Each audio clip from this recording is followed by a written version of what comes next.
야담 이야기.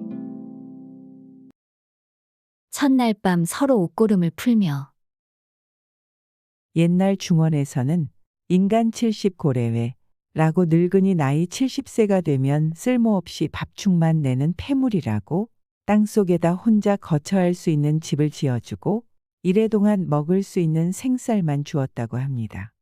그리고 고구려의 한 왕자는 부친의 왕위를 찬탈하기 위하여 중원의 고려장을 본받아 부왕을 산장하고 60이 넘은 노인은 무조건 생장을 하라고 국법을 내었는데 이것을 일러 고려장이라고 하였습니다. 바로 이런 시절의 한 고을에 김서방이라는 사람이 살고 있었습니다. 그는 땅이 없고 소가 없다 보니 남의 집 머슴살이를 하였고 그의 아내는 삭발레를 하면서 겨우 그날그날을 연명해 갔습니다. 그러던 차에 아들 하나를 낳아 기쁘기는 한량없었으나 그 대신 아내가 일할 수 없게 되어 가뜩이나 쪼들리던 살림은 더욱 말이 아니었습니다. 그런데 그 아내가 설상가상으로 산후병으로 시름시름 앓다가 그만 약 한 첩 못 쓰고 세상을 뜨고 말았습니다. 아내를 잃은 김서방은 하는 수 없이 넉 달이 된 아들을 꽁져 안고 동네방네 떠돌아다니며 젖동량을 하여 키웠습니다. 그러다가 아들이 3살이 되던 해에 아들을 데리고 한 대감네 집에 종으로 들어갔습니다. 대감네 집에는 김서방의 아들과 동갑인 딸이 있었는데 둘은 만나는 날부터 그림자처럼 붙어 다녔습니다. 어려서는 눈만 떨어지면 둘이 함께 소꿉놀이에 팔려 해가 뜨고 지는 줄을 몰랐고 크면서는 글방에 다니며 글을 배웠습니다. 이러는 사이에 어느덧 세월은 유수같이 흘러 김서방의 아들은 벌써 18살이 되었습니다. 아들은 고생 속에서 살아오신 아버지가 편안한 날을 보지 못하다가 이제 몇 년 지나 60이 되면 고려장을 지내야 할 일을 생각하니 기가 막혔습니다.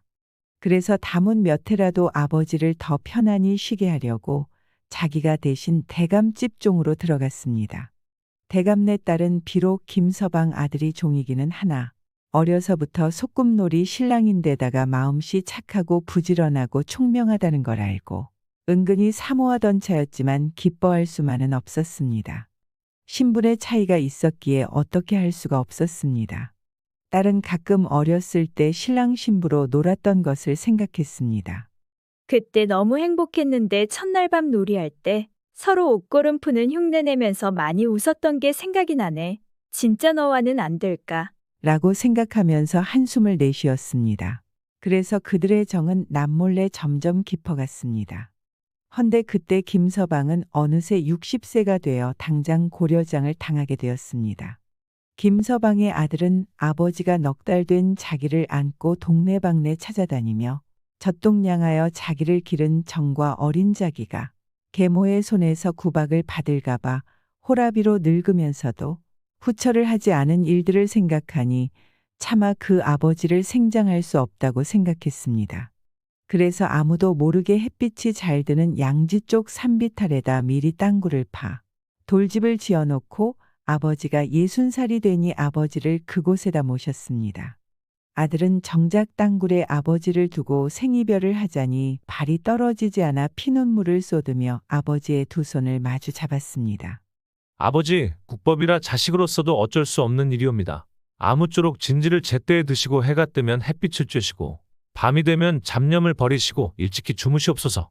그 후 아들은 매일 밥을 날라다 떼창구멍으로 들여보내고는 그 옆에 쭈그리고 앉아 그날그날 듣고 본 일들을 아버지에게 낱낱이 알려드려 아버지를 기쁘게 해주었습니다.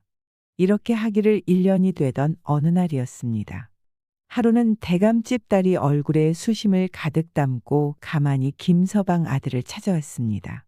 그 사연을 물으니 외국에서 사신이 와서 3가지를 알아맞추라는 난제를 냈는데 아직까지 조정의 문무백관 가운데서 아무도 알아맞추는 사람이 없으니 나라에 인재가 없다고 남의 업수임을 받고 침략을 받을 것이므로 지금 조정은 물론이려니와 온 나라가 수심에 잠겼다는 것이었습니다.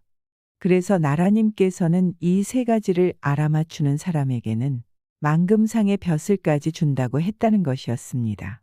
그날 저녁 아버지의 무덤인 땅굴에 간 김서방의 아들은 아버지, 석반을 받으세요.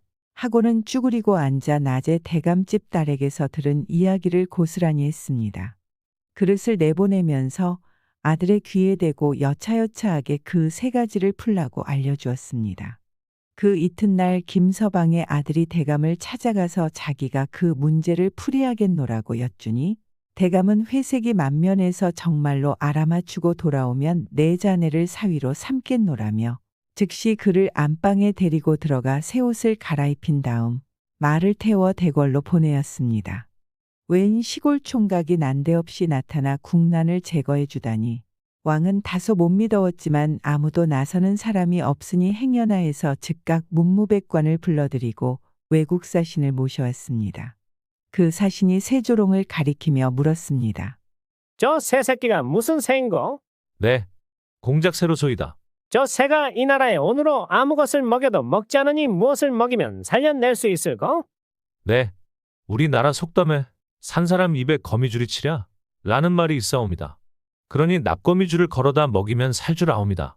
그래서 당장으로 납거미줄을 걷어다 주니 공작새는 그걸 납작납작 받아먹었습니다.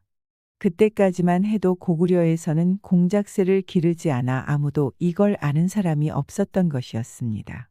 그 사신이 또 물었습니다. 이 나무 방망이는 무엇인가? 네, 홍두깨 방망이로소이다. 보다시피 이 홍두깨 방망이는 앞뒤가 꽃같이 굵은데 대체 어느 쪽이 밑이고 어느 쪽이 위인가?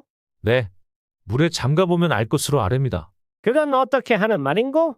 네, 나무는 같은 나무라도 밑쪽은 더 단단하고 무거운 물에 더 잠길 것이오나 우쪽은 그보다 덜 잠길 것이옵니다. 그 말에 사신은 입이 막혀 눈만 디룩거리다가 이번에는 똑같은 백마 두피를 가리키며 물었습니다. 저 말 두피는 모두 암컷이고 크기가 털빛깔 할 것 없이 똑같은데 대체 어느 것 네 어미 말이고 어느 것이 새끼 말이겠는고? 네, 저 말두필이 확실히 어미말과 새끼말이라면 소인은 저걸 마구간에 끌고 가서 먹이를 먹여보면 인차 가려낼 수 있나이다. 어떻게 가려내겠는고? 내 구유 쪽에다 곱비 길이가 꼭 같게 두 말을 매고 구유 한복판에다 여물을 놓으면 알 수 있나이다. 어떻게 아는고? 네, 고개를 수긋하고 제 앞에 여물만 먹는 것은 어미말이고 제 것은 놔두고 남이 것부터 후벼다 먹는 말은 새끼말이옵니다.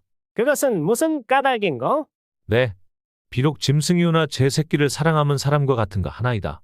어미말도 배가 고프니 먹기는 합니다만 제 앞 이것을 먹을 국리뿐이지 새끼의 몫은 거들떠 보지도 않사옵니다. 오히려 철 모르는 새끼말이 제 앞 이것을 후벼 먹어도 가만히 있을 것이옵니다. 이렇게 되어 김서방 아들은 망금상을 타고 돌아와 대감집 딸과 잔치를 하였습니다. 며느리의 절을 받은 김서방은 기쁘기는 하였으나 한편 날이 갈수록 근심이 태산 같았습니다. 그러던 어느 날 김서방은 아들을 앉혀놓고 자기 생각을 털어놓았습니다. 얘야, 내가 이번 걸음에 망금상을 타고 장가까지 들어 내 죽어도 원이 없다만 한 가지 근심이 있구나. 이제 앞으로도 나라에 어려운 일이 생기면 또 너를 부를 텐데 이 애비가 죽은 뒤에 넌 누굴 보고 물어보겠느냐. 아무래도 장차 너에게 화가 미칠 터이니 일찌감치 대왕님께 사실을 고하고 죄를 청하여라. 이 늙은 것이 국법을 어기고 남몰래 살아남아 한 노릇이니 죽여도 나를 죽일 것이다. 하지만 내사 이미 죽은 몸이니 두 번 죽는 게 아까울 게 뭐냐. 아들이 곰곰이 생각해보니 아버지의 말씀이 100번 지당한지라 눈물을 흘리며 아버지를 하직하고 임금을 찾아가서 사실대로 아뢰고 형벌을 청했습니다. 그랬더니 임금은 김서방 아들을 크게 치하하였습니다. 내 과시 효자로다. 너 같은 효자가 있기에 나라의 큰일을 해결했는데 어찌 형벌을 가할 소냐. 사람이 늙으면 보고 듣고 겪은 일이 많아 지혜가 늘고 견식이 늙거늘 나라의 보배가 아닐 수 없다. 그런데도 선왕께서 인간 60에 고려장이란 법을 내어 생장으로 숱한 인재를 죽이고 인의도덕을 어지럽혔으니 내 오늘 이런 법이 심히 부당했음을 알겠구나.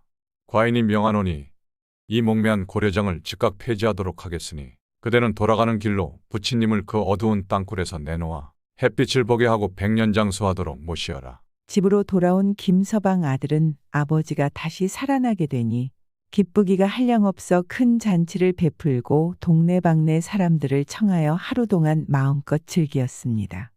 이때로부터 예순이 되면 노인들을 생장하던 악습이 폐지되고 그 대신 큰 잔치를 차려 갑자 을 축인 60년이 지나고 다시 시작한다는 의미에서 환갑잔치가 생겨나게 되었다고 합니다. 구독과 좋아요, 알람 설정은 사랑입니다.